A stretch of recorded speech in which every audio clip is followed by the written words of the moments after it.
ಈಗ ನೀವು ಹೊರಗಡೆ ಬರೋದಕ್ಕೆ ಕಾರಣ ಏನು ಅಂತ ಹೇಳ್ತಿಲ್ಲ.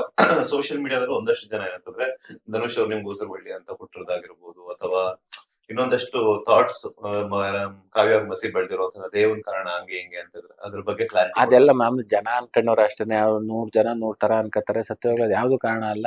ಅದೊಂದು ಟಾಸ್ಕ್ ಅಷ್ಟೇನೆ. ಒಂದಷ್ಟು ಬೋರ್ಡ್ ಇರುತ್ತೆ, ಅಲ್ಲಿರೋ ಬೋರ್ಡ್ ನಮ್ಗೆ ಆಗ್ಬೇಕು, ನಾವು ಅವ್ರಿಗೆ ಆಗ್ಬೇಕಷ್ಟೇ. ಅದು ಹೊರತುಪಡಿಸಿದ್ರೆ ಧನು ಸರ್ ಆಗ್ಬೋದು, ನಾವಾಗ್ಬೋದು ಒಳ್ಳೆ ಆತ್ಮೀಯ ಸ್ನೇಹಿತರು. ಅವರು ನಾವು ಕಲರ್ಸ್ ಕನ್ನಡದಲ್ಲಿ ನೋಡಿದ್ದೀವಿ. ಅದರಿಂದ ಯಾವುದೇ ನಮ್ಗೆ ವೈಮನಸ್ಸು ಬೇಜಾರು ಈ ತರದ್ ಏನೂ ಇಲ್ಲ. ಅದೊಂದು ಟಾಸ್ಕ್ ಅಷ್ಟೇನೆ. ಈಗ ಮಸಿ ಬಳಿಯೋ ವಿಚಾರದಲ್ಲಿ ಯಾಕೆಂದ್ರೆ ನಾವು ಅಲ್ಲಿ ಗಂಟನು ಏನೇ ಮಾಡಿದ್ರು ತರಲೆ ತಮಾಷೆನೆ. ಅಲ್ಲಿ ಮಸಿ ಬೆಳೆದಾಗ ನಾವೆಲ್ಲೂ ಬೇಜಾರು ಮಾಡ್ಕೊಂಡಿಲ್ಲ, ಏನಿಲ್ಲ, ಇನ್ನೂ ನಗ್ನಗ್ತಾ ಖುಷಿಯಾಗೆ ಚೆನ್ನಾಗಿದ್ದು. ಅದನ್ನ ಕೆಲವರು ಒಂದು ತಪ್ಪಾಗಿ ಅರ್ಥೈಸ್ಕೊಂಡಿದ್ದಾರೆ ಅಷ್ಟೇನೆ. ಅದು ಬಿಟ್ರೆ ನಮ್ಮಲ್ಲೂ ಯಾವುದೇ ವೈಮನಸ್ಸಿಲ್ಲ, ತುಂಬಾ ಚೆನ್ನಾಗಿದ್ದು. ಈಗ ನಿಮ್ಮ ಪ್ರಕಾರ ಫಿನಾಲೆ ಬರ್ಬೇಕಾಗಿರುವಂತಹ ಕಂಟೆಸ್ಟೆಂಟ್ಸ್ ಯಾರು?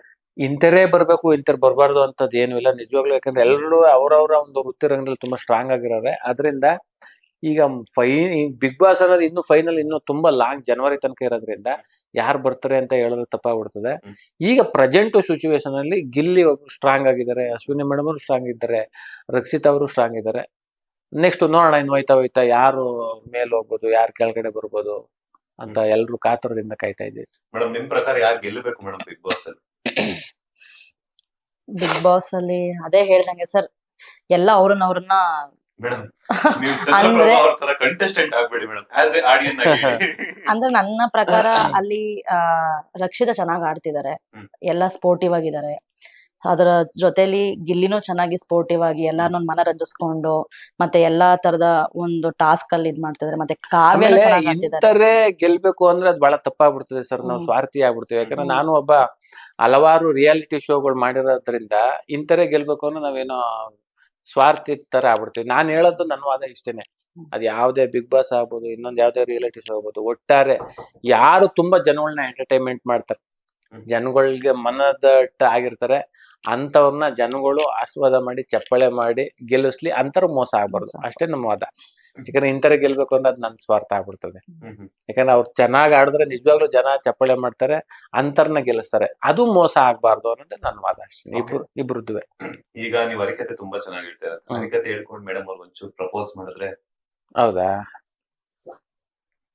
ಈ ದಿವಸ ಬೆಂಗಳೂರಿನ ಒಂದು SPK ಚೌಟ್ರಿ ಪಕ್ಕ ಇರುವಂತ 8ನೇ ಕ್ರಾಸ್ ನಲ್ಲಿ ನಾನು ಮತ್ತೆ ನನ್ನ ಹೆಂಡತಿ ಒಂದು ಚಿಕ್ಕ ಮನೆಯನ್ನು ಮಾಡಿಕೊಂಡು ಒಂದು ಸಂಸಾರ ಮಾಡುತ್ತಿದ್ದೇವೆ. ಈ ಸಂಸಾರ ಮಾಡುವಾಗ ತಿಂಗಳು ಒಂದ್ಸಲಿ 10ನೇ ತಾರೀಕು ಬತ್ತು ಅಂದ್ರೆ ಬಾಡಿಗೆ ಕಟ್ಟಬೇಕು, ಕಾರ್ EMI ಕಟ್ಟಬೇಕು, ಊಟ ತರಬೇಕು, ತಿಂಡಿ ಕಟ್ಟಬೇಕು ಅಂತ ಹಲವಾರು ಸಮಸ್ಯೆಗಳನ್ನ ನನ್ನ ಹೆಂಡತಿಯಾದ ಬಾರದಿಗಳು ನನಗೆ ಹೇಳುತ್ತಿರುತ್ತಾ ಇರ್ತಾರೆ. ಆದ್ರೆ ನನಗೆ ತಲೆ ಕೆಡುತ್ತಿರುತ್ತದೆ. ಬೈಯಂಗಿಲ್ಲ, ಹೊಡೆಯಂಗಿಲ್ಲ, ಎಲ್ಲ ಮನಸ್ಸೊಳಗೆ ನಾವೇ ಬಾಯಿ ಬಂದಾಗ ಬೈಕೊಂಡು ಸುಮ್ನೆ ಇರ್ಬೇಕು. ಇದು ಹೀಗೆ ಹೋಗುತ್ತಿರ್ಬೇಕಾದ್ರೆ ಏನು ಮಾಡಕ್ಕಾಗಿಲ್ಲ, ಕಟ್ಕೊಬಿಟ್ಟಿದ್ವಿ, ಬುಡಗೂ ಇಲ್ಲ, ಹಿಂದೆ ಸಾಗಿಲ್ಲ ಅಂತ ಏನೋ ಮನಸ್ಸಿನೊಳಗೆ ಅಂದ್ಕೊಂಡು ಹೀಗೆ ಸಂಸಾರ ಸಾಗುತ್ತಿದೆ. ಇದು ಒಂದು ಭಯನೂ ಇದೆ, ಒಂದು ಖುಷಿನೂ ಇದೆ. ಒಟ್ಟಿನಲ್ಲಿ ನನ್ನ ನಂಬಿ ಬರುತ್ತಿರುವಂತಹ ನನ್ನ ಹೆಂಡತಿಗೆ ಚೆನ್ನಾಗಿ ನೋಡ್ಕೋಬೇಕು ಅಂತ ನನ್ನ ಆಸೆಯಾಗಿದೆ. ಒಟ್ಟಿನ ಇಲ್ಲಿಯ ತನಕ ಸುಖ ಸಂಸಾರ ಸಾಗ್ತಾ ಇದೆ. ಇಲ್ಲಿಗೆ ನಮ್ಮ ಗಂಡ ಹೆಂಡತಿ ಎಂಬ ಒಂದು ಕಥಾ ಇಲ್ಲಿಗೆ ಮುಕ್ತಾಯವಾಯಿತು. ಮಂಗಳವಾಗಲಿ. ಮತ್ತೆ ಮಂಗಳ ಇಲ್ಲೇ ಕಾಡ್ತಿದ್ದೀರಾ ಅಂದ್ರೆ ಮುಕ್ತಾಯ ಆಯ್ತು ಅಂತ ಕತೆ ಇಲ್ಲಿಗೆ ನಮ್ಮ ಕಥಾ ಭಾಗ ಮುಕ್ತಾಯ ಇಲ್ಲ, ಇನ್ನೂ ಪ್ರೋಸೆಸ್ ಇದೆ. ಈಗ ನಮ್ಮ ಮುಂದಿನ ಭಾಗ ಮುಂದಿನ ಎಪಿಸೋಡ್ ನಲ್ಲಿ ಪ್ರಸಾರ ಮಾಡ್ತಿದ್ದೀವಿ. ಈಗ ಇಲ್ಲಿಗೆ ಒಂದು ಬ್ರೇಕ್ ಅನ್ನು ತಗೊಳ್ಳೋಣ. ಈಗ ಇಲ್ಲಿಗೆ ಒಂದು ಬ್ರೇಕ್ ತಗೊಳ್ಳೋಣ. ಬ್ರೇಕ್ ಅಷ್ಟೇ, ಟೀ ಬ್ರೇಕ್ ಅನ್ನು ತಗೊಳ್ಳೋಣ. ಮುಂದಿನ ವಿಭಾಗದಲ್ಲಿ ನಮ್ಮ ಗಂಡ ಹೆಂಡತಿ ಎಂಬ ಒಂದು ಕಥಾ ಭಾಗವನ್ನ ಮುಂದುವರಿಸೋಣ. ಮುಂದುವರಿಸೋಣ. ಇದಕ್ಕೆ ಪ್ರಪೋಸ್ ಮಾಡಿ ಅಂದ್ರೆ ಈಗ ನನ್ನ ಹೆಂಡತಿ ಆದಂತ ಭಾರತೀಯೊಳಗೆ ಒಬ್ಬ ನಾನು ಚಂದ್ರಪ್ರಭಾ, ಅದನ್ನು ನನಗೆ ವಯಸ್ಸು ಜಾಸ್ತಿ ಆದ್ರೂ ಪರವಾಗಿಲ್ಲ, ಚೆನ್ನಾಗಿ ನೋಡಿಕೊಳ್ಳುತ್ತೇನೆ ಅಂತ ಒಂದು ಭರವಸೆನೇ ಇಟ್ಕೊಂಡಿದ್ದೇನೆ. ಬಿಳಿ ಕೂದಲಿಗೆ ಕರಿ ಬಣ್ಣವನ್ನು ಹಚ್ಚಿಕೊಂಡು ನನಗೆ ಇನ್ನೂ ಚಿಕ್ಕ ವಯಸ್ಸು ಅಂತ ಹೇಳುತ್ತಿದ್ದೇನೆ. ನನ್ನ ಲವ್ ಮಾಡ್ತೀಯಾ? I love you. ಎಲ್ಲೋ ಇದ್ದಪ್ಪ ಐ ಲವ್ ಯು ಅಂತ ಪ್ರಪೋಸ್ ಅನ್ನು ಮಾಡಿದ್ದೇನೆ. ಇದನ್ನು ನನ್ನ ಹೆಂಡತಿ ಒಪ್ಪಿಕೊಂಡಿದ್ದಾಳೆ. ಆದ್ದರಿಂದ ನಮ್ಮ ಸಂಸಾರ ಚೆನ್ನಾಗಿ ಸಾಗುತ್ತದೆ. I love you. ಸೊ ಅವ್ರ ಪ್ರಪೋಸ್ ಯಾವಾಗ್ಲೂ ಚೆನ್ನಾಗಿದೆ. ಪ್ರಪೋಸ್ ನ ಒಪ್ಪಿನ ಮದ್ವೆ ಆಗಿರೋದು. So I love you too. ಇಲ್ಲಿಗೆ ನಮ್ಮ ಕಥಾ ಭಾಗ ಭಾರ ಇದೆ.